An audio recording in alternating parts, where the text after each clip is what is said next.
ವಿಶೇಷವಾದಂತ ಈ ಬರುವ ದಿನಗಳಲ್ಲಿ ಏಪ್ರಿಲ್ 25ನೇ ವಿಶ್ವಗುರು ಬಸವಣ್ಣನವರ ಜಯಂತಿ ಅಂಗವಾಗಿ ಈ ಒಂದು ಸಭೆ ಕರೆಯಲಾಗಿದೆ. ಈ ಸಭೆಗೆ ಬಂದಿದೆ, ಎಲ್ಲರೂ ಕೂಡ ತುಂಬಾ ಧನ್ಯವಾದ ಹೇಳ್ತೀನಿ. ಹಾಗೆ ಈ ಒಂದು ಕಾರ್ಯಕ್ರಮ ಪ್ರತಿ ವರ್ಷ ಮಾಡ್ಬೇಕಂತ ಉದ್ದೇಶ ಇಟ್ಕೊಂಡು ಈ ಸಭೆಗೆ ಬಂದಿರಲಿಲ್ಲ.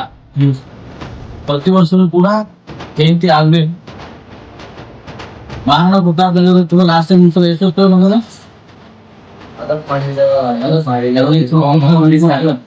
ಒಂದ್ 3 ವರ್ಷ ಬಹಳ ಅದ್ದೂರಿಯಾಗಿ ಮಾಡಿದ್ದೀವಿ. ವಿಶ್ವಗುರು ಬಸವಣ್ಣನ ಜಯಂತಿ ಅವ್ರ ವಿಚಾರ ಇಟ್ಕೊಂಡು ಜಯಂತಿ ಮಾಡಲೇಶ್ವರಿ.